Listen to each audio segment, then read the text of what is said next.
Got it. Alrighty, so thank you everyone for being here, for coming out on a Saturday. And do you see anything? Huh? Do you see a I see a slide? Zoom. I see a Okay, Zoom thing. so let's do it again.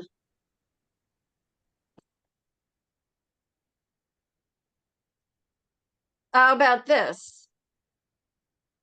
Can you see this?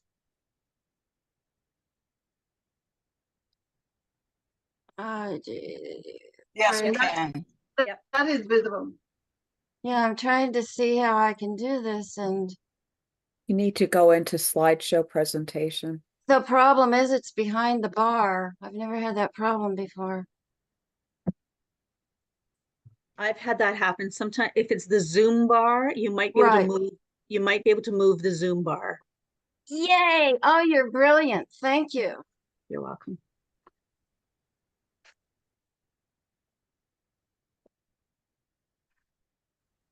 So thank you again for being here. Today we're going to talk about what the gods teach us about ourselves. And this is a huge topic. When I first started writing this, I had no idea how huge it was. So we're going to be going over just a few topics. There are many, many rich topics for this. We're going to first go over the experience of the gods, their stories, the functions. What is the god's purpose? And the common theme of rising and dying gods. And we might get to how gods evolve with time. And finally, we'll get to faith.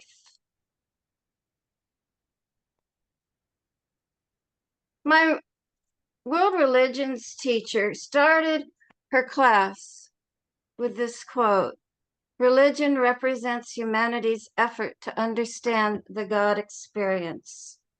And what is the God experience? It's life. It's everything that we can possibly imagine and everything we can't. But I think this quote is talking about a specific type of God experience. This experience can range from a whisper of intelligence, from a whisper of intuition, to the light, getting immersed in the light. It's a wide range of experiences. This is where the gods live, outside of ordinary reality.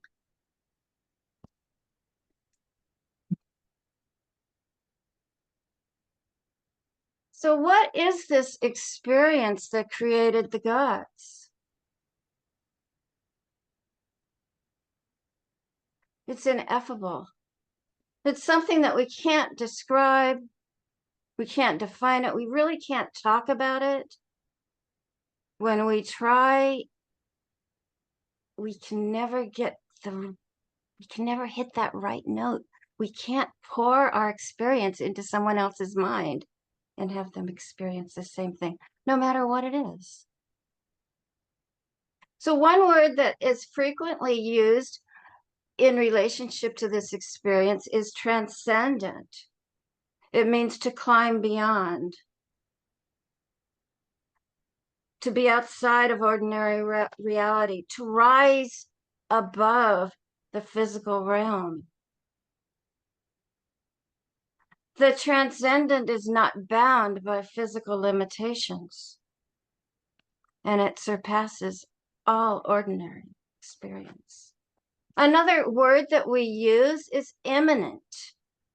It means to remain in. The divine is present in the world. Therefore, if it's present right now, of course we can experience it.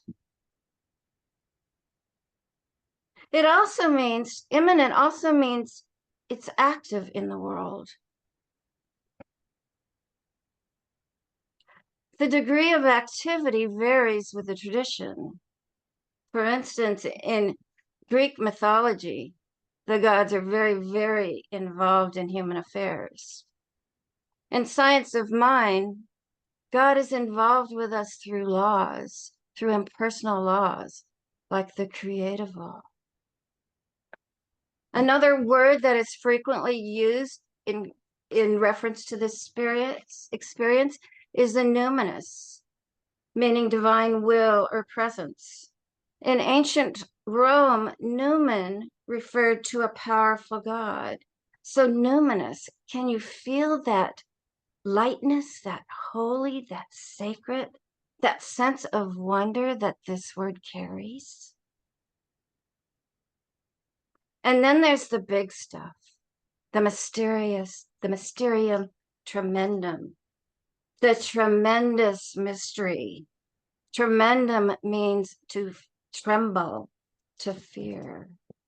We tremble and fear and shake and quake in the presence of such a powerful mystery. And yet there is also bliss. Mysterium tremendum refers to this interplay between fear and attraction when we encounter the divine. It refers to the two sides of awe, the awful, the dreadful, and the awesome, the fantastic. Mysterium tremendum captures both sides of this spectrum. It's happening all at once. Another word that is frequently used to refer to this experience is ecstasy. Ek means outside of. Stacy means to stand. So ecstasy means to stand outside of the rational mind. When the divine seizes us, we throw out the rational mind and we lose control. Now, this is evident in such practices as ecstatic kirtan and whirling dervishes. It's not us that's doing the singing. Ecstatic kirtan is chanting and singing, call and response. Whirling dervishes is dancing. And we throw ourselves out and we just let spirit sing through us, let spirit dance through us. We're in ecstasy. It's also referred to as the peace that passeth all understanding.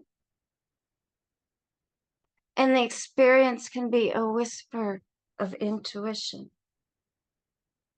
The gods were made from these experiences and combining them with life experiences. This is the energy that created the gods.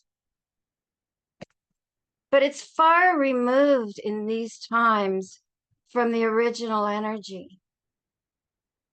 Yet the gods and their stories serve to connect us, to remind us. Their stories are about ourselves. They're symbols, lessons, metaphors about us.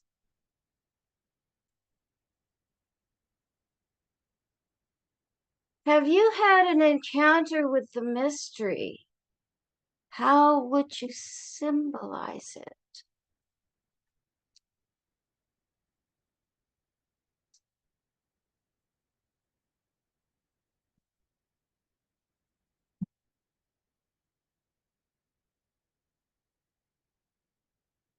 Stop share. There we go. Okay. So have you had an experience with the mystery, either the mysterium tremendum or just the whisper of intuition that you knew that whatever you were doing, whatever you were thinking was it? I remember 45 years ago when I was doing A Course in Miracles. Everywhere I looked was God, and it was terrifying. I could not get away from it. I think that is sort of a variation on the mysterium tremendum, that fear of the divine. So I'd love to hear from you.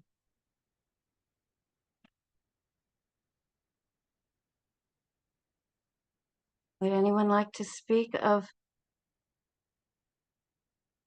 their experience, their thoughts, their ideas about this experience.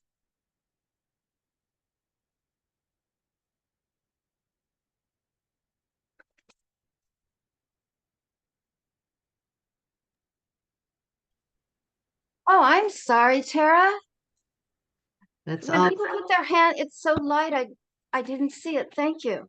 No worries.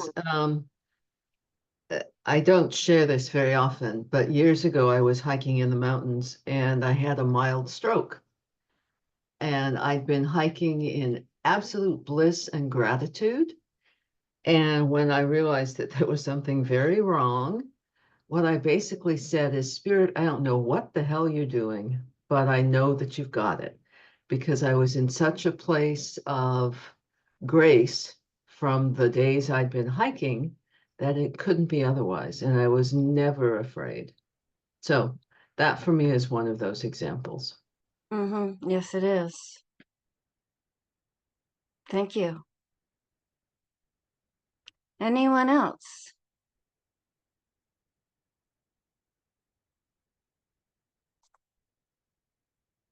Rob. I had one of those moments in my adolescence when I lost my first love to suicide, and I was in that dark night of the soul. And I had my own moment where I thought, trying to understand the divine through the loss and trying to understand the divine through my experience of my own self were not matching up. It was that deep, dark place. And in a moment where I was ready to end my existence, I was overcome by the divine in a very intimate way and shown a way that the love of the divine, that God is love always. And even in that dark night, the deepest love is present. And it changed my experience of the divine and of God forever. Oh, and I'm grateful it did. Thank you for sharing. And I'm sorry for your loss. It's hard. Anybody else, or shall I move on?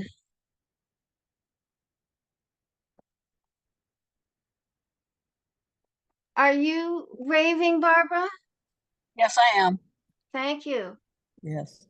I don't necessarily have a ton to share other than I just enjoy this philosophy, learning about it. Well, I should say this truth. It's not a philosophy. It's the naturalness of where we are turning to from which we came from out into this physical expression. I don't really have a fear for it. I do, like anyone else in physical circumstances, you think about this or that, but I've learned not to question. I've learned just to be. And for Rob, I focus and center with you on love. All I can think of is your partner must have felt your love tremendously. And I'm not saying you caused anything because we don't know that. But I do believe when people step to another realm, they're going on to higher and higher love. So I commend you for loving her or him or whomever. I can see it in you. And I thank you for that. Yes, thank you, Barbara. So moving on. Where to go?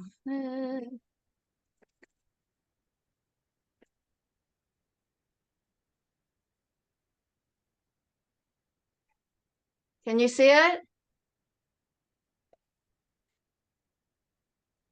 Yes, we can. Okay, wonderful.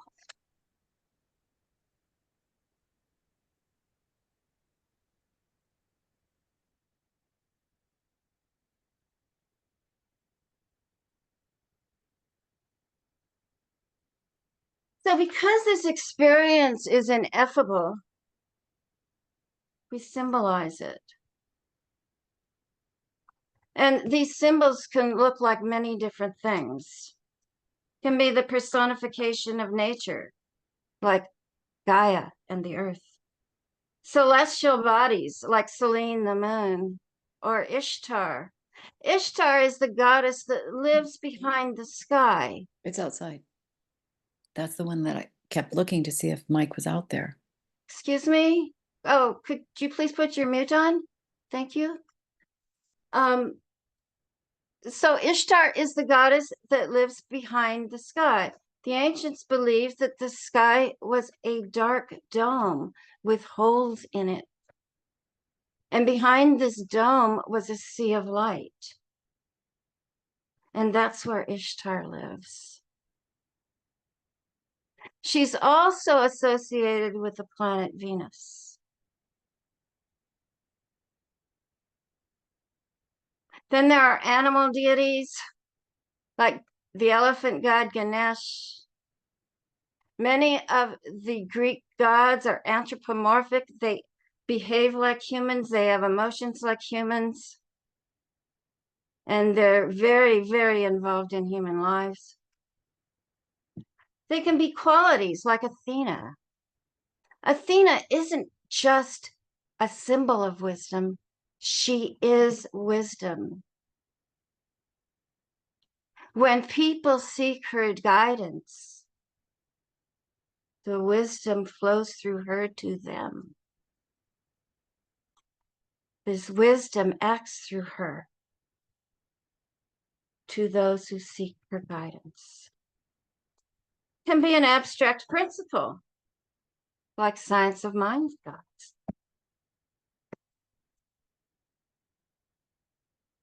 So getting a little bit more into the stories of these gods, the personification of nature. The Greek Poseidon is a great example. He's the god of the sea, of tidal waves, of earthquakes. And when he wants to start a storm, he takes his trident and slams it on the ground. He's volatile and easily angered, just like the sea. His emotional extremes lead to destruction sometimes, but sometimes they lead to creation.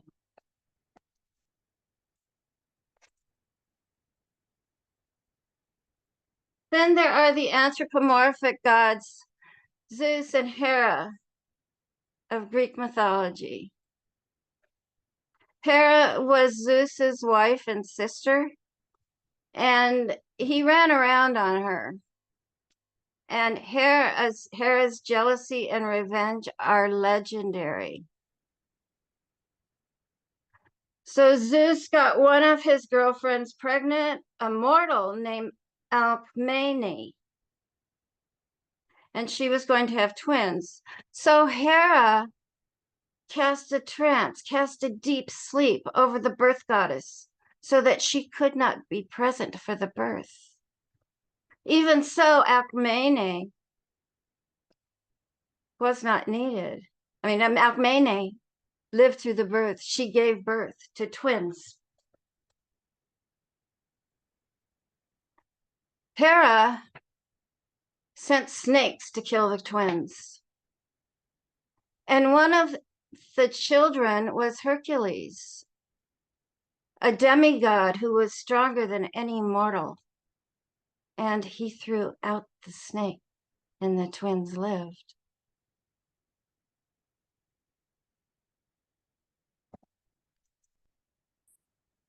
One of the most beloved animal deities in Hinduism is Hanuman. Hanuman is the monkey god. When he was born, he was blessed with extraordinary powers on the condition that he would forget his divine nature. This was to ensure he'd approach his tasks with humility and devotion rather than rely on his powers. In this way, he could serve Lord Rama, his god, selflessly and fully immerse himself in his role as devotee and protector. Forgetting allowed him to fully immerse in his roles. And then it is said that he performed monumental tasks, overcame challenges, and gradually remembered his divine nature. But now it did not detract from his humility and his devotion.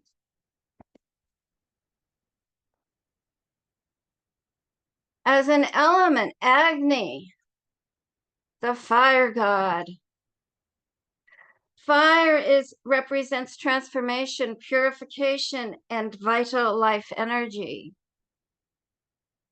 Agni is said to be the mediator between the human and the divine. He sends burnt offerings to gods from sacrificial ceremonies. But at one time, he had an insatiable appetite for these offerings. It was so great that he forgot his role as a messenger. And the king of the heavens, Indra, recognized this and hatched a plan. He disguised himself and gave Agni a meager offering. Agni said, that's nothing, I won't take it. And Indra then revealed himself and reminded him of his duty, that offerings are not just to be consumed, but to be shared with the gods.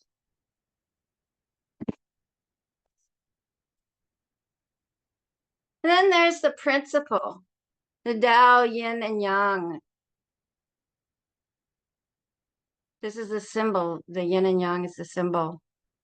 The black and white symbolizes duality, how two seemingly different, contrasting things can coexist. The dot in the center of the opposite color tells us that the light is in dark and dark is in light.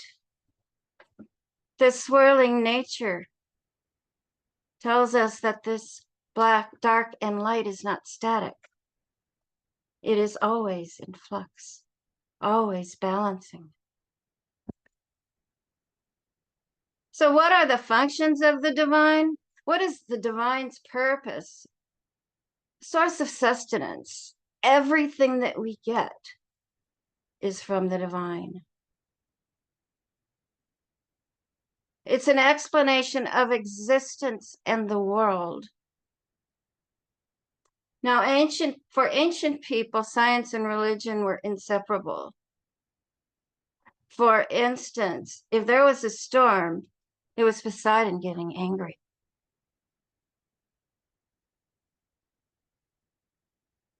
Another function is to feel the sanctity and the holiness of life.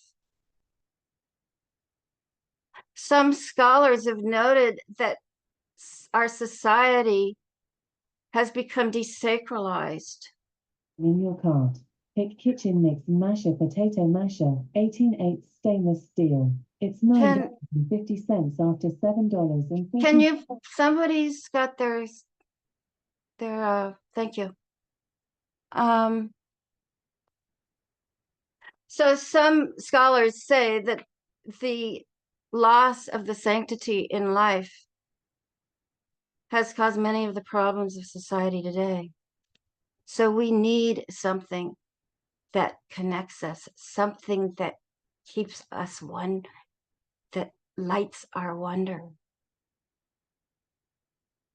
It also serves the purpose of the philosophical. It gives an entry into questions as to our existence, the nature of existence, the nature of the world. It's a cultural expression. For instance, the gods for Vikings were strong and brave. The Norse gods were strong and brave because the Vikings were warriors. It's a guide to ethics and morals. Like Agni tells us, share with the gods. It's an identity, and that has many, many, many levels to it. and it's a projection. The gods mirror ourselves. So what's a story about a god that has resonated with you, or anything else that you want to talk about this last set of slides?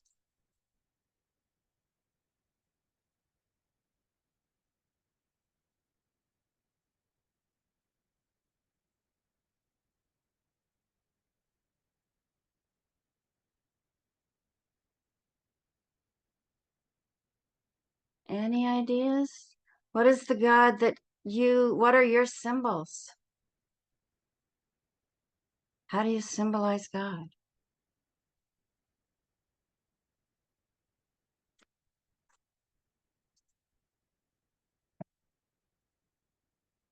So we'll move on if no one has anything to say. Oh, Rob, thank you. And for me, as peace and love, as joy, all of those symbols of the higher states of consciousness.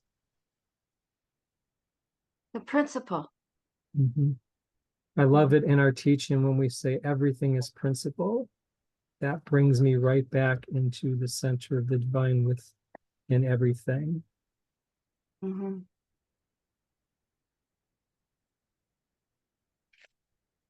Thank you. I think what Michelle. what resonated with me was the first one, the source of sustenance, the source of all light, the manna.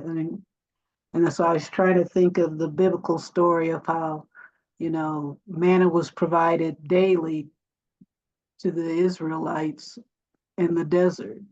And the manna would only last a day. And you couldn't hold it, you couldn't save it up because it would make you sick if you tried to eat manna the second day. But God always provided. There was always enough. You couldn't hoard it, but there was always enough.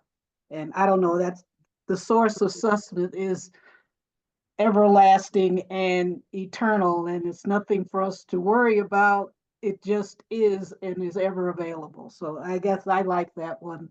That one resonated with me. It's the source of everything we need. Emotional, physical, spiritual. And we need not worry about it. Right. Thank you for sharing. Are you raising your hand again, Rob? Yes, No. just to say, Oh, I yes. love what Michelle just shared, because I see that as the source of many of the problems that we're facing in the world today. Those who want to hoard and those who believe in limitation, that do not have their faith in the divine, that the divine is always providing for us, regardless of circumstances. If we just lean into that knowingness, we don't fight our neighbor for what we believe is limitation of, like food or services. We understand that, as Michelle said, that the manna of the divine is always present, and we only need it for those moments. We don't have to worry about will it be there tomorrow or hoard it up out of fear. It's just always present. So thank you so much, Michelle. It's imminent. Here right now. Thank you.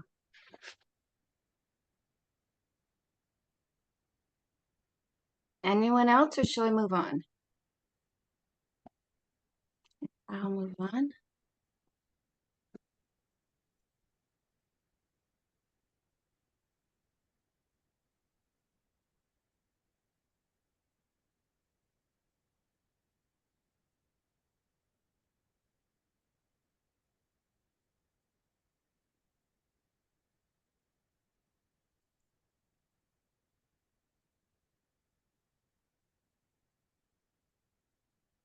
So the dying and rising gods is a theme that has been repeated again and again. Jesus was not the first one who was crucified and resurrected. In hunter-gatherer society, they believed that everything was filled with spirit. It's called animism. Yet 75 to 90% of cave paintings, depending on the cave, are of animals or of an animal head on top of a body, a human body. So scholars say that this was the first god, the beast.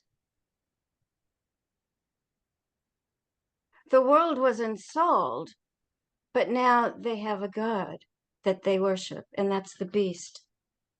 The hunt was when they were vulnerable, yet it kept them alive. They had to eat. And the beasts were powerful. They had claws, teeth, speed. The hunt really must have been something. It's really amazing that we even survived. But that's probably the reason the hunter-gatherers worshiped this beast god. They had rituals surrounding the beast god. After the hunt, during the feast, the shaman acts out the hunt. They go to the tiger, they chase him, they kill him, and then they come back rejoicing. And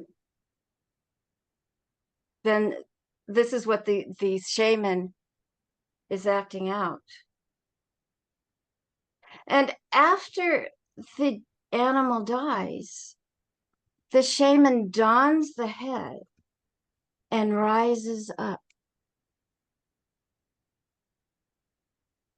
The beast rises after being died.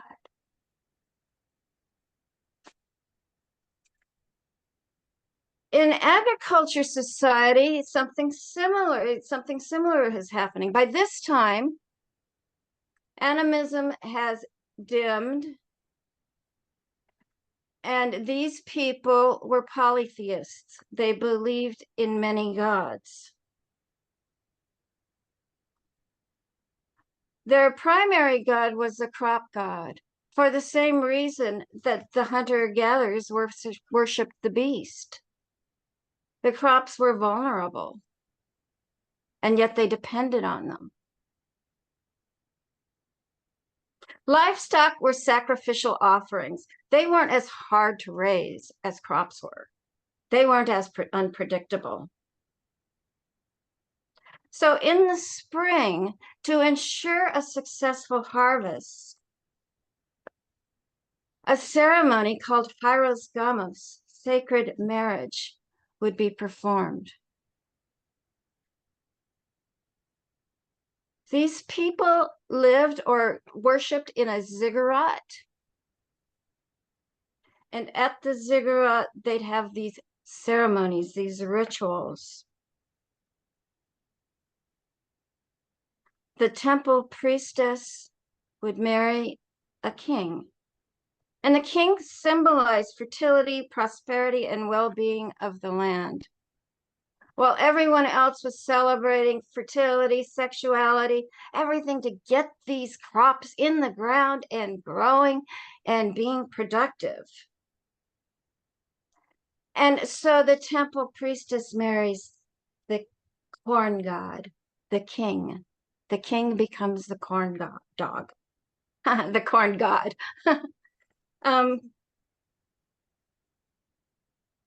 At harvest time, though, the king is sacrificed. Whether this is literal or not is contentious.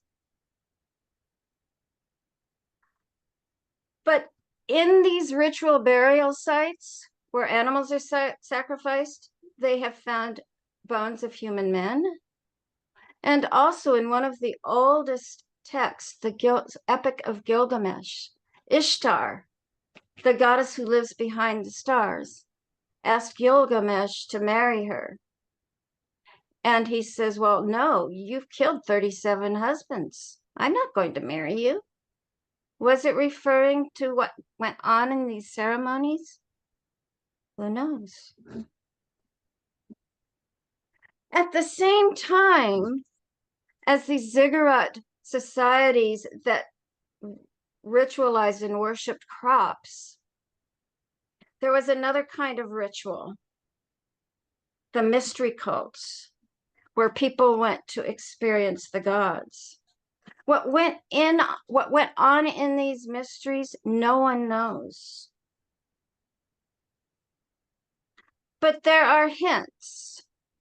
Some people say that they died and they no longer fear death. Scholars have identified two different psych meds. What are those called? LSD, those type of meds, hallucinogens. They believe they were mushrooms that they took before they went into the ceremonies. One of these cults, the Eleusinian Mysteries near Athens, was associated with Demeter and Persephone. Demeter is a goddess of agriculture and the harvest, and Persephone is her daughter. And one day, Persephone is abducted by Hades and taken to the underworld.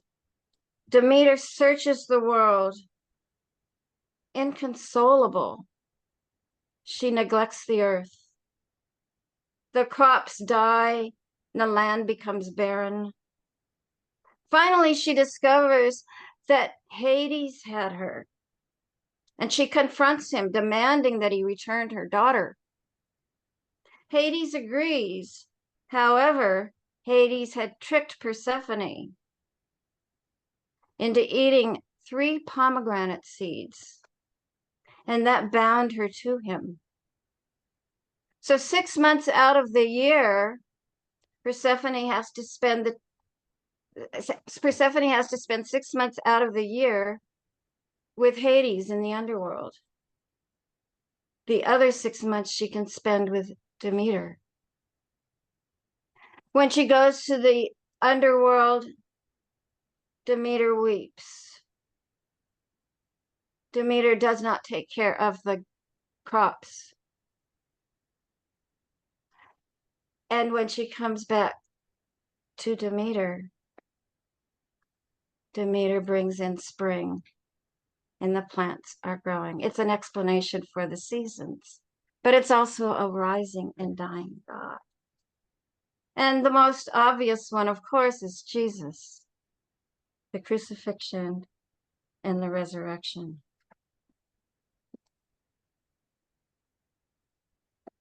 But that's not quite what I wanted to do. Where are we? So how do you interpret the prevalence of the rising and dying God's theme?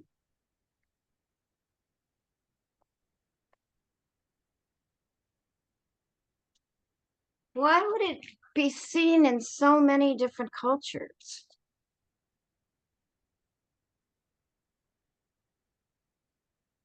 Does it touch you? Yes, Barbara, thank you. You're muted.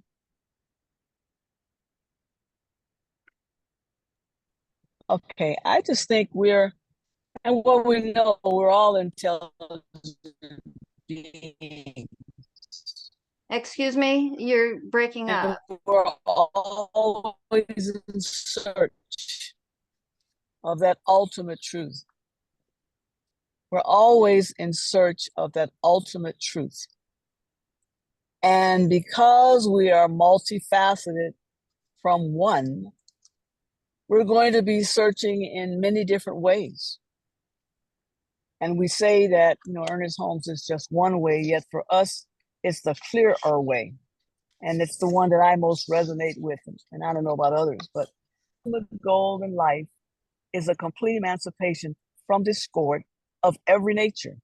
And the goal is sure to be attained by all. So, it's all good. It's all love. It's everybody striving to express and learn. I think what we want to do as practitioners now is demonstrate. But it's all okay. Whatever path people take to get there, it's all right. I mean, that's the way I view this. Mm-hmm. And you're going to die, and then you're going to rise. And it doesn't matter how you do it. Joni. I was just thinking everything kind of ebbs and flows, tides, the waves, the sun rises and falls, life, we come and we go, so the stories about the gods, they come and they go. Um,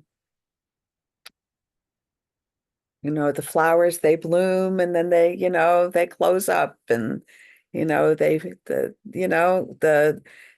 trees, the leaves, they come out and then they fall, and then they drop, and then the next season they come out again. And it's just like that's just the flow of life, it's just the seasons, it's just the way life is.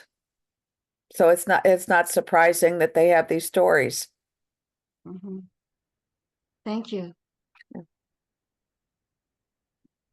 Any other thoughts?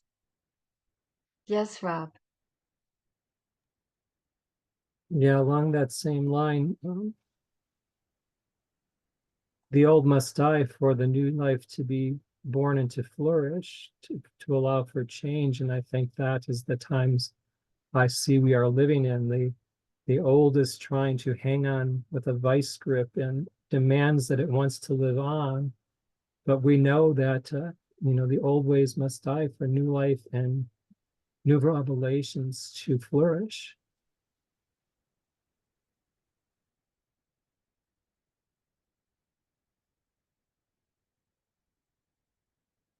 Catherine. Thanks, Karen. I also feel it's a bit of the evolution when you were telling the different stories there, it's different evolutions of us through humanity as well. So in different stages of our evolution, we've needed to update the story to fit our own experience, because it is, as people have commented on, it is this universal experience that we're all having.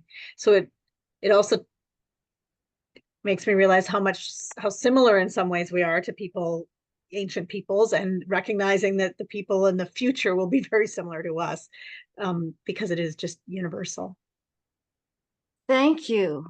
Thank you. I am going to go on to the next slide because what you said feeds right into it. How the gods change.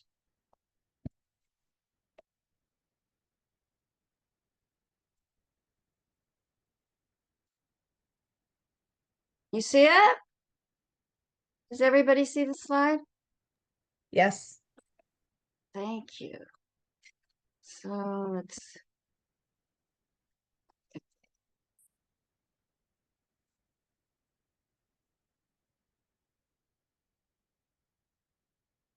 The gods evolve in culture, and of course, they evolve personally too. But broad generalizations in general, there are exceptions, but these are the trends. Gods in a culture go from distant to personal, or they go from personal then to distant then to personal. After animism, the oldest gods lived in the sky, and they controlled nature and cosmic forces. And they didn't interfere with humans. The people worshiped them to bring favor, not for a personal relationship. As society became more complex, people began to seek for a more immediate presence of God in their lives. And God had distinct personality. From the Bible, early Hebrew God listened, acted, conversed with people. After Moses received the 10 Commandments, personal communication diminished. Then God communicated through the prophets. God became distant. And then Christianity, it's believed that God communicated fully with Jesus and closed the gap between God and humans. So one way is from a distant to a personal, and that's also the experience. The personal experience is the gods feel distant at first and then more personal. And then we find they are us. Typically, we go from polytheism to henotheism. Henotheism is worshiping many gods, but one is the high god. Hebrew tribes were polytheist. The prophets urge exclusive worship of Yahweh.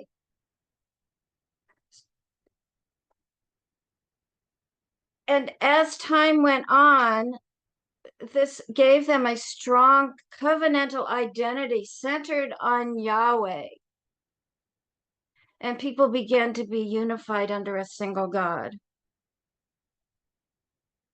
Belief in a foreign land, in a single God, unified the culture.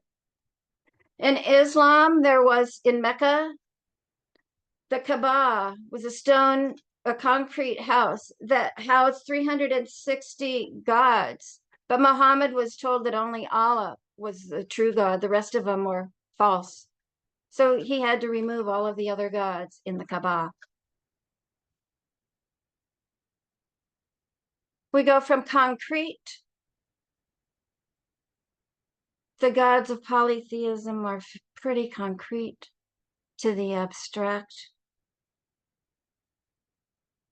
From philosophical to mystical, Christian mysticism, contemplatives, Jewish mysticism, the Kabbalah, they came up long after the religion they sprang up from began.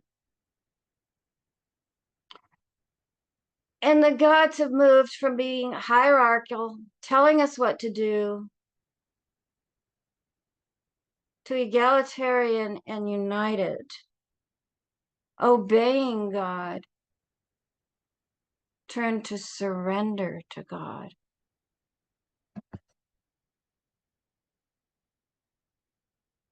So over time, how has your belief in God and the experience of it changed? We have time for one person, maybe two. I can tell you that mine has changed an awful lot. At first, I thought it was outside of me, and I was sort of a polytheist because I had idols. I wanted things other than God. That's sort of polytheism, isn't it? And then I grew to think of it as just something that is here. I often call it this.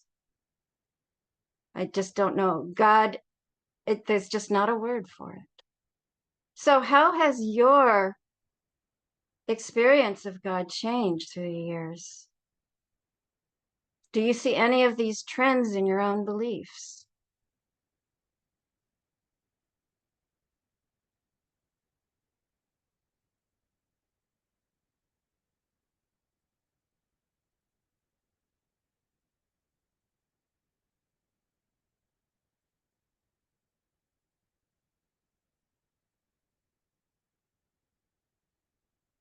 Anyone? Are you moving or waving, Barbara? I'm just moving something over here. I'm sitting in my car because I wanted to stop to gather this before I go about my other routines. But I can share with you I Okay. appreciate, the vast views of individuals, nations, countries, whatever. But for me, I just look at it as a universal one. The space that I can move, that I am in, and I communicate with it that way. That's for me. Mm-hmm. And I don't criticize anybody else for however they get there. I just, this one feels good for me. And so it's right for you.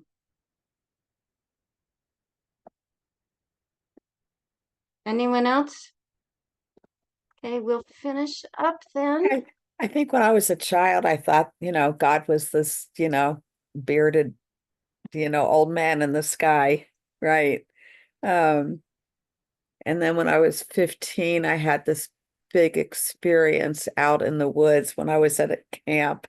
I was a counselor in training, and I just was in awe in nature and said, wow, God's in everything.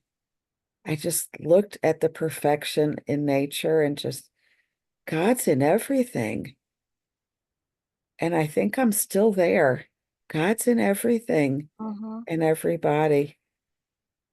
So you went from dualism. I think a lot of us might give lip service. I mean, I know I did to oneness, but I was really a dualist because God for me was outside of myself, even though I was brought up in religious science. I think it's natural. Yeah. I think it's a natural result of developing an ego. And the one thing I regret, I was so overcome.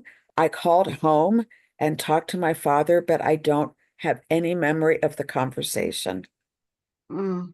You know, and I wish I could remember what that was, because it had such an impact on me. So thank you, Johnny. We have one more slide. And this one I think is probably the most important. Uh, Yeah, I went the wrong way.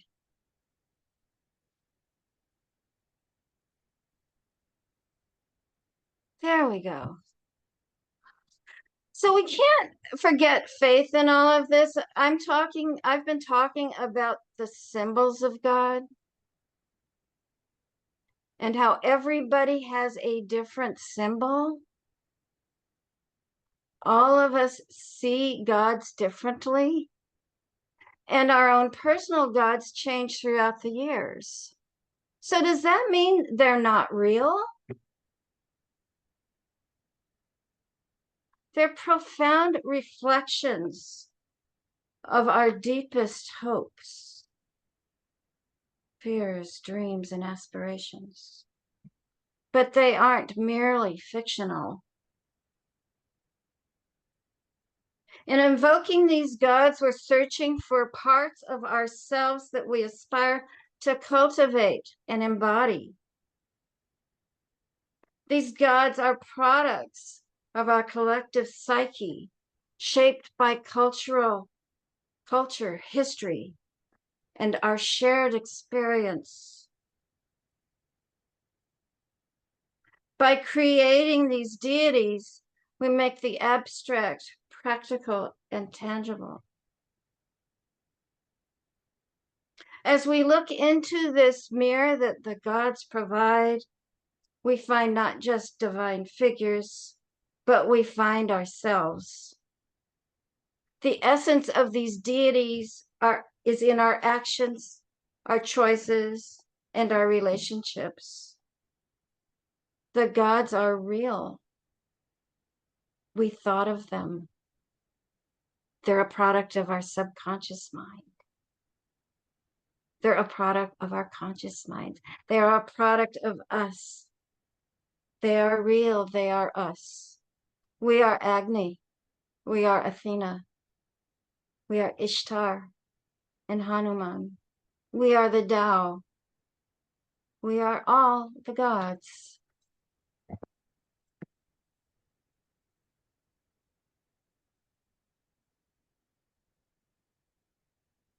So if you would like to talk to anybody at the virtual practitioner program, you can contact Rebecca there, and my contact information is there if you'd like to continue the conversation.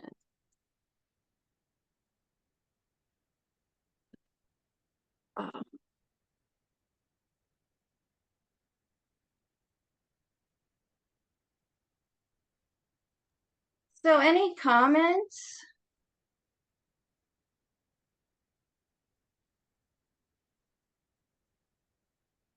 This was a little bit different than my usual fare. I usually don't get into symbols. Well, language is a symbol, but this was a different approach than I usually take.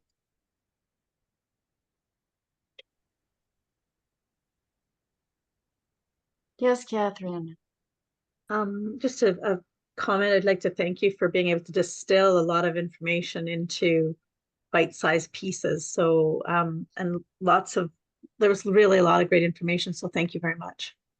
Oh, thank you. Thank you. I am delighted you enjoyed it.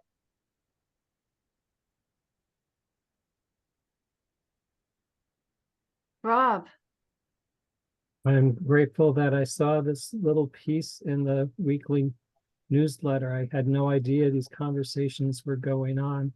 And thank you so much. I'm going to be spending a lot of time today digging into the notes that I've written here. So Oh, this I'm is so grateful. superb.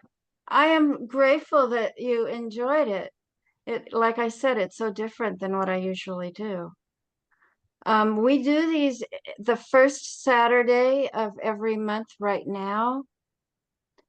And you can always find it in the CSL newsletter. Sonia will be here will present on October 5th, I believe. Yeah. And then I'm back in November and Sonia's back in December.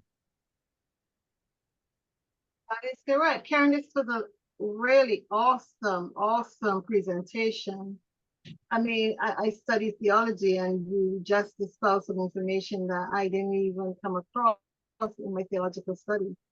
And I'm so grateful that I was able to participate today and learn so much more about the gods, about myself in relation to the gods. Your presentations are always great, you know, Thank you. lots of detail. It shows that you're really passionate about sharing the knowledge. And I think that's what we're all called to do as practitioners, to share knowledge, to get that information out to everyone. And I would just like to say thank you so much to each and every one of you who showed up here today to support Karen in conscious conversation. Timeless, I can't see the full title. Timeless Truth. What the dog got, I have a dog, so you know, did you hear me talking about the corn dog? Not the corn god. What the gods teach us about ourselves. So with that, I'd like to thank everyone and respect your time. We are 2 minutes past the hour. So Karen, I'm going to ask you to pray us out. Oh, Joni, do you feel like it? Oh, the quick prayer. Yeah. Okay. I All like right. the way Sure. Joni does her prayers. Thank you, Thank you. Joni. I'll do it, sure. So if you feel comfortable, close your eyes or soften your gaze and know that God is good. So are we. All is well. Thank you. Bye-bye. Thank you. I love that. Short and to the point. Thank you Yeah. so much. Thank you. It's so actually much. Thank you, Dr. everyone. Edwards. What? It's Dr. Edwards. Isn't it it's the children's prayer, isn't it? Yeah, I heard it from Dr. Edwards, so I guess he didn't make it up. Okay, well, I hope to see you again. Thank you, Karen. And thank you for joining us. Bye, everyone. Have a great week. Bye, Barbara.